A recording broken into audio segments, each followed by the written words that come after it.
9 रातों का महापर्व, शक्ति की उपासना का समय। हर दिन एक अलग रूप, हर दिन एक नई कथा।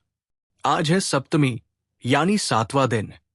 इस दिन मां कालरात्रि की पूजा होती है। लेकिन कौन है ये देवी? क्यों इनका रूप इतना भयंकर और रौद्र है? और कैसे इन्होंने देवताओं को बचाया था? कहानी शुरू होती है त्रेता युग में, जब धरती पर राक्षसों का आतंक बढ़ चुका था। चारों ओर हाहाकार मचा हुआ था।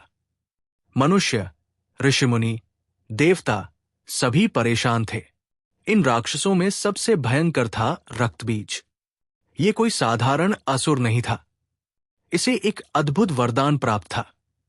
जैसे ही इसका एक भी रक्तकण धरती पर गिरता, वहां से एक नया रक्तबीज जन्म ले लेता। कई बार देवताओं और ऋषियों ने इसे हराने का प्रयास किया, पर हर बार वे असफल रहे। रक्तबीज को मारना असंभव लगने लगा था। आखिरकार देवता मां दुर्गा के पास पहुंचे। उन्होंने विनती की, हे मां, यदि आपने इसे नहीं रोका तो ये संपूर्ण सृष्टि को नष्ट कर देगा।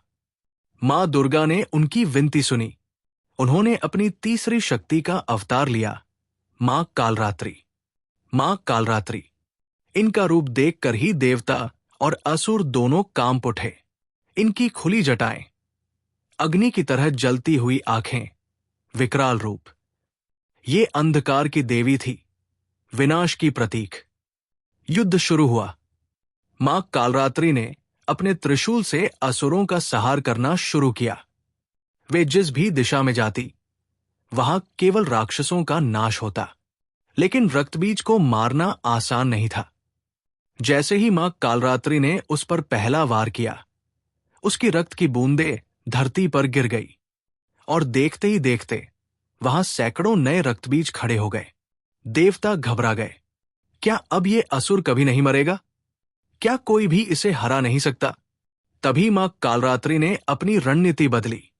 जैसे ही उन्होंने रक्तबीज पर वार किया, उन्होंने तुरंत उसके रक्त को अपने मुख में समा लिया। अब रक्तबीज के पास कोई उपाय नहीं था। वो मां के विकराल रूप के आगे नतमस्तक हो गया, और अंततः मां कालरात्रि ने उसका वध कर दिया। देवताओं ने विजय का जयघोष किया। धरती पर शांति लौट आई। इसलिए सप्तमी के दिन मां कालरात्रि की पूजा की जाती है। ऐसा माना जाता है कि जो भी सच्चे मन से इनकी आराधना करता है, उसके जीवन से भय, अज्ञान और नकारात्मक शक्तियां समाप्त हो जाती है। मां कालरात्रि का ये रूप हमें ये भी बताता है कि जीवन में कभी कभी विनाश आवश्यक होता है। नकारात्मकता के विनाश के बिना नए सृजन की कल्पना नहीं की जा सकती। तो ये थी सप्तमी की कहानी, मां कालरात्रि की गाथा। क्या आपने पहले इस कथा को सुना था? आपको ये कहानी कैसी लगी? हमें कमेंट में बताइए, और इस वीडियो को लाइक व शेयर करना न भूलें। अगर आप इस तरह की और भी रोचक पौराणिक कथाएं सुनना चाहते हैं, तो हमारे चैनल को सब्सक्राइब करें और बेल आइकन दबाएं। जय माता दी।